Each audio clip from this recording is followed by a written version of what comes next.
Good morning, students. Today we are going to start the second semester, and in this semester we will cover the chapter number 4, that is the Delhi Sultanate. So in this chapter we majorly we will study about the three major dynasties, that is one is slave dynasty, Khalji, Tughlaq, Sayyid and Lodhi.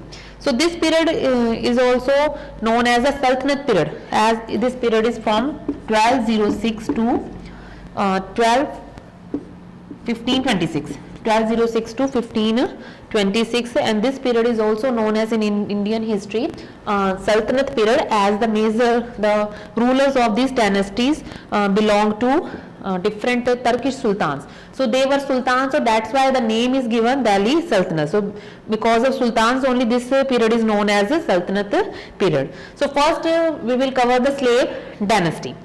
So slave dynasty period is 1206 to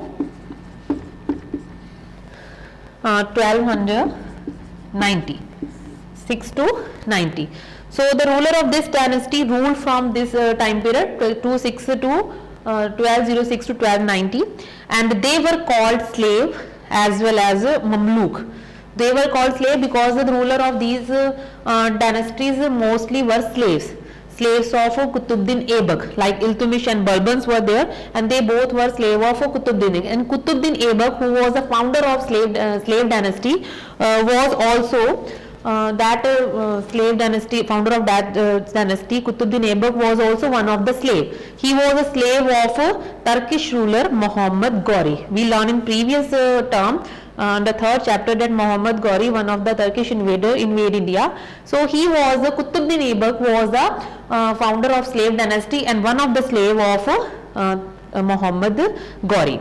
Clear? So in his earlier career, when he was a slave of Muhammad Ghori, he became the general. He started his career as a general, but after that he made different conquests and rose in power. And so after the death of Muhammad Ghori, he became the ruler of Indian possession. So after his death he became the ruler of slave dynasty. So name of that person is Qutbuddin Aibak.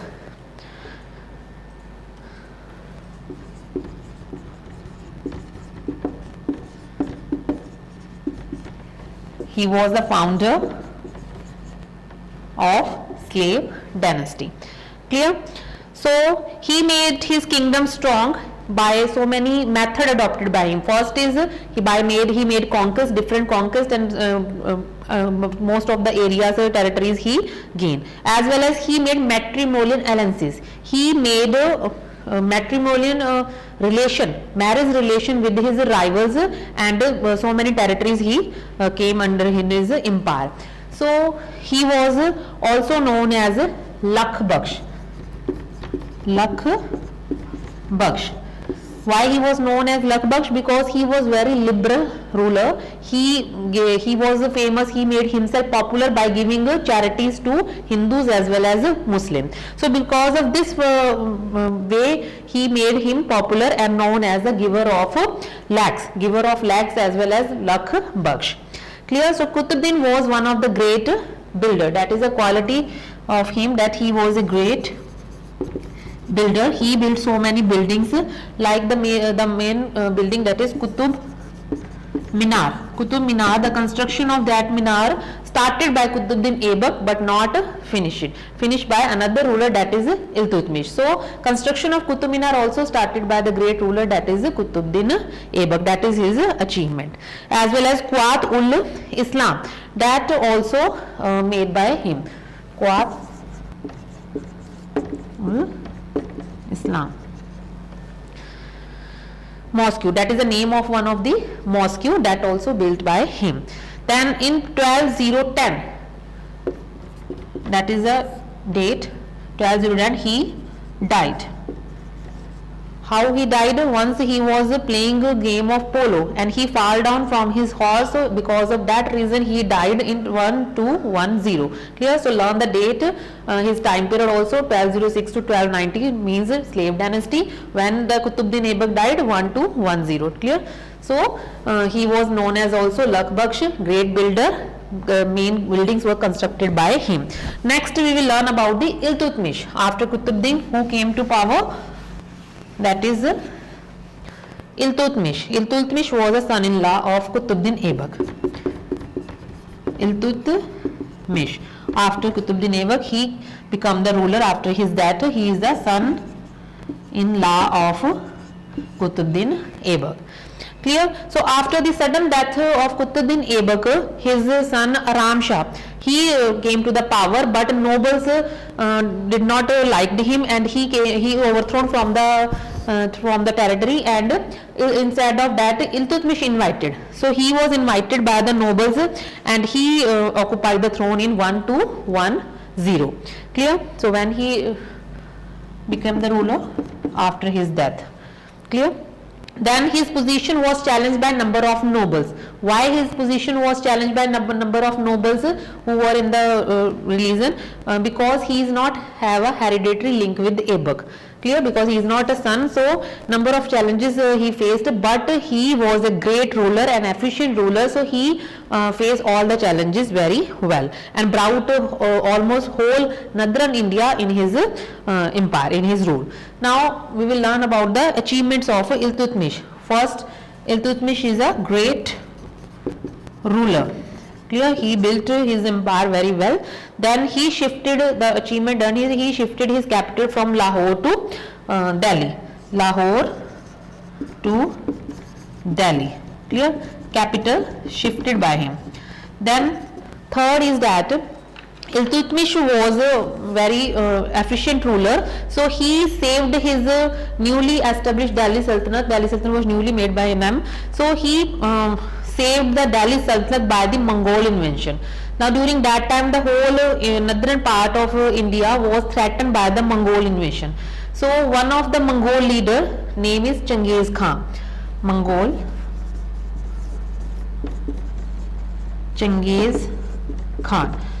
So one of the Mongol leader Genghis Khan, he was following Jalaluddin, and when he followed Jalaluddin, he came to India. So Jalaluddin asked from the Iltutmish for shelter, but Iltutmish refused to give shelter to Jalaluddin. So Jalaluddin went back to Persia. So because of this event only, that Mongol Genghis Khan, also his enemies also turned his route. So in this way Iltutmish saved India, Delhi Sultanate, from the attack of Mongol. Clear? So he also good in saving the Delhi Sultanate by the Mongols. Then he made land revenue system. That revenue system also reorganized by him. Reorganized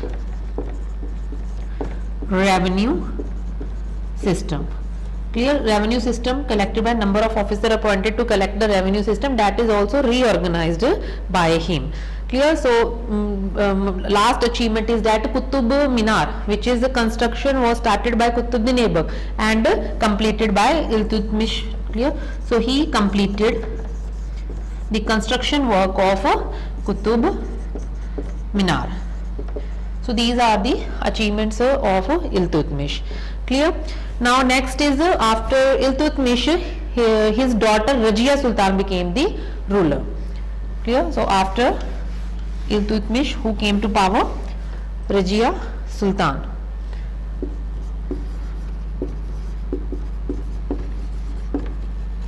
Rajia Sultan was the daughter of Iltutmish. She was very brave, intelligent, and possessed all the royal qualities. Clear? She dressed like a man and always used to sit in the darbar and perform social affairs work as well as internal political affairs also. And Iltutmish had nominated the name of Rajia Sultan. Why she nominated the name of Rajia Sultan? Because he thought that his sons were not able to hold the empire. So that's why he suggested the name of Rajia Sultan, but the nobles who were in the empire, they did not like the opinion of Iltutmish, because they did not like the idea of being ruled by a woman. They are suggested by Iltutmish, but noble did not like. So number of challenges also faced by Rajia Sultan of the nobles, but she took the charge of empire, and bravely she did all the work. She is very talented. She was very talented woman and regarded the welfare of all subjects very well. Clear? Now next is some nobles did not like to rule Rajia because of the Yakut. One character is there, Yakut. So some of the nobles also raised against the Rajia Sultan because of that Yakut, as she was always favor Yakut because of their work, and that nobles did not like the favor of Rajia Sultan with the Yakut. So that's why revolt was raised by the nobles to crush the powers of Rajia Sultan, and finally she was killed in 1240 AD 1240. Clear? AD 1240 she was killed by the nobles. So after Rajia Sultan, Nasiruddin Mahmud raised to power. Nasiruddin Mahmud. Clear? So after Rajia Sultan, Nasiruddin Mahmud raised to power. He was a younger son of Iltutmish's son. She is the daughter and he is a younger son of Iltutmish. So he came to the power, raised to the power and occupied the throne, but just after 17 years, when he was 17 years, he could not, he was only a younger one, 17 years old, so he was not able to hold the empire properly. So she left his control over the empire, and he handed over all the empire to his father-in-law, that is Balban. Balban, father-in-law. Clear? So that's why he first is Qutbuddin Aibak. After Qutbuddin, who raised to power? Iltutmish, his son-in-law. After that, he nominated the name of Rajia Sultan, his daughter, and after that, his younger son Nasiruddin came to power, but he was only 17 years old during that time, so he was not capable. So that's why he handed over his that hereditary dynasty to the Balban, that is his father-in-law. Now we will learn about the Ghiyasuddin Balban, full name of Balban.